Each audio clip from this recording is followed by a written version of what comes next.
Hey there, good to see you again. It's October, and while the air is getting cooler, things around Social Security are definitely heating up. Between an ongoing government shutdown, a delayed cost of living adjustment announcement, and major changes to how payments are delivered, this month feels like one of the most important times to stay informed.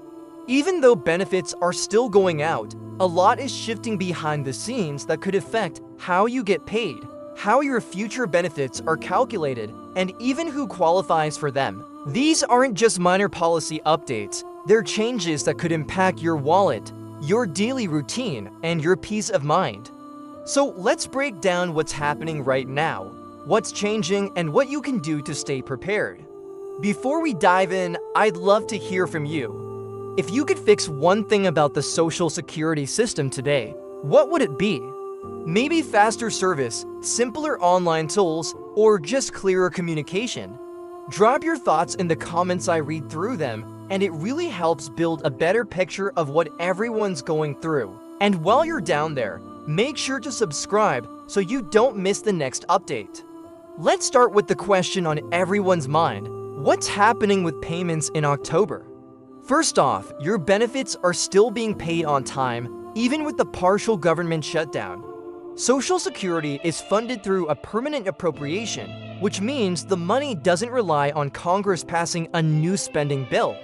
But here's the catch: even if payments are on schedule, many Social Security offices are running on limited staff. Around 6,000 of the SSA's 51,000 workers have been furloughed. Local offices are open, but services are trimmed down. You can still apply for benefits, appeal a decision, or report a death, but you might have trouble with things like replacing a Medicare card or getting a proof of income letter. Phone lines are slower too, and a lot of people are noticing longer wait times. Now, let's go over the October payment schedule. If you receive Supplemental Security Income, or SSI, your October payment arrived on October 1st. For those who get regular Social Security and started receiving benefits before May 1997, or if you receive both Social Security and SSI, your payment came on October 3rd. Everyone else will get their deposits based on their birthday. If your birthday is between the 1st and 10th, your payment hits on Wednesday, October 8th. If your birthday is between the 11th and 20th, expect it on Wednesday, October 15th. And if it falls between the 21st and the 31st, your payment will arrive on Wednesday, October 22nd. Direct deposits usually show up early in the morning, but with the shutdown slowing some administrative tasks, don't panic if you notice a slight delay. It's likely a processing slowdown, not a missed payment.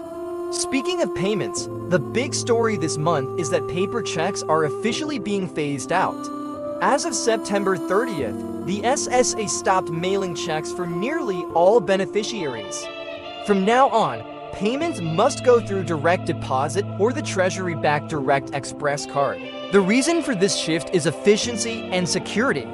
Electronic payments are faster, harder to lose, and much less likely to be stolen or delayed. But this change has been stressful for some. About 500,000 people still rely on paper checks, often because they don't have a bank account or easy access to digital tools. The SSA says waivers are available if you meet certain conditions, like being over 90 or living somewhere without reasonable banking access, but for most people, the switch is required.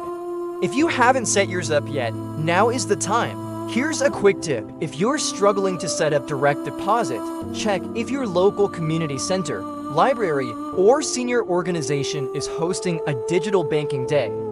Volunteers can often walk you through the process and help you get it set up correctly, which might save you hours of frustration on the phone. Now, let's talk about something everyone's been waiting on: the cost of living adjustment, or COLA. Normally, the COLA is announced in mid-October. But with the government shutdown, it might be delayed. That's because the inflation data used to calculate it comes from the Bureau of Labor Statistics, and nearly all of its employees have been furloughed. The good news is the data for September, the final month in the formula, has already been collected. So the announcement should still come out, even if it's a little late. Right now, analysts are estimating a 2.7% to 2.8% increase for 2026. That would mean around $50 more per month for the average retiree, bringing a $2,000 benefit up to about $2,050 starting in January. While that's helpful, there's a catch. Medicare premiums are also expected to rise.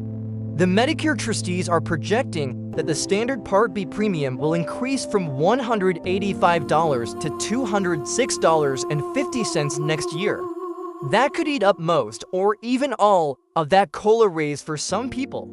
And for those on Part D prescription drug plans, premiums could rise from around $35 to as high as $50 per month. It's a reminder that while COLA helps, it doesn't always go as far as we'd like once healthcare costs are factored in. And that brings us to another big change shaping this month: the ongoing modernization inside the Social Security Administration. A new commissioner, Frank Basignano, took over earlier this year. With a background in finance and technology, he's been pushing to make the SSA more tech-forward, but some of the transitions have been rocky.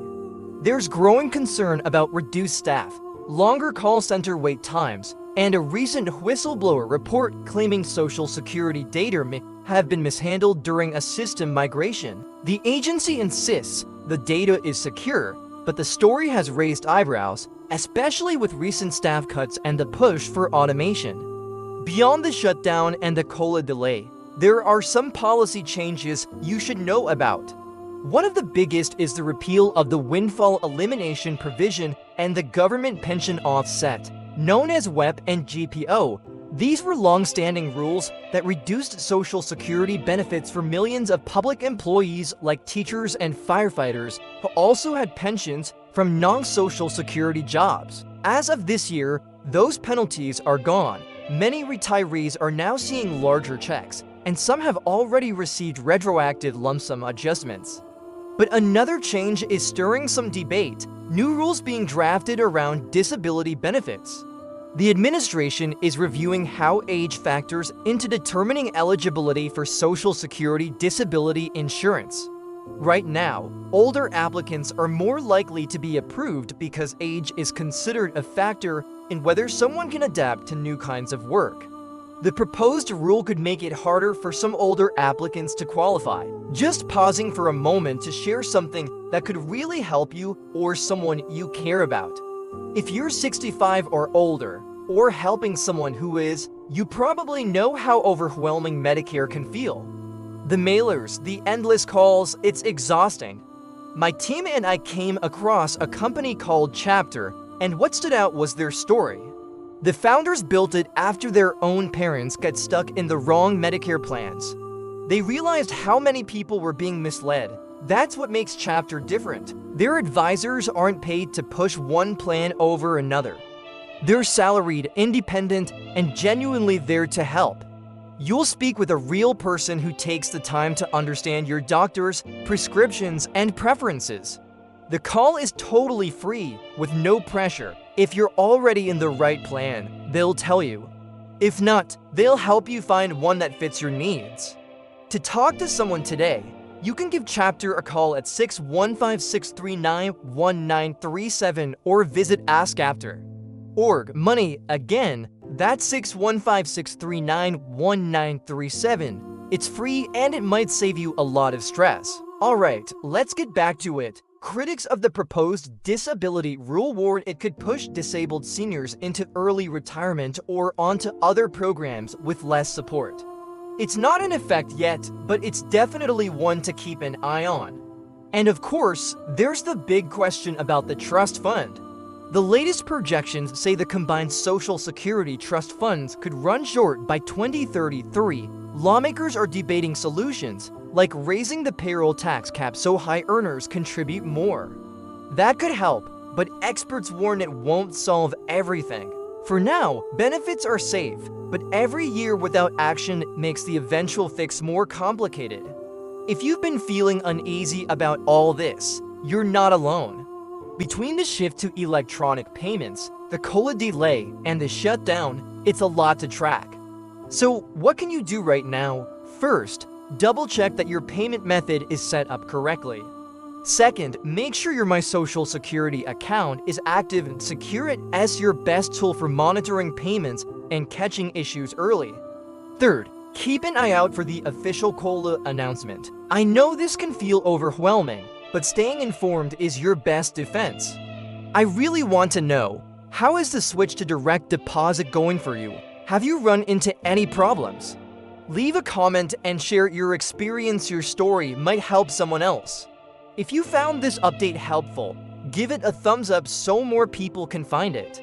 And if you haven't subscribed yet, now's the perfect time.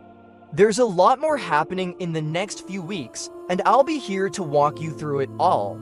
Stay safe, stay informed, and I'll see you in the next one.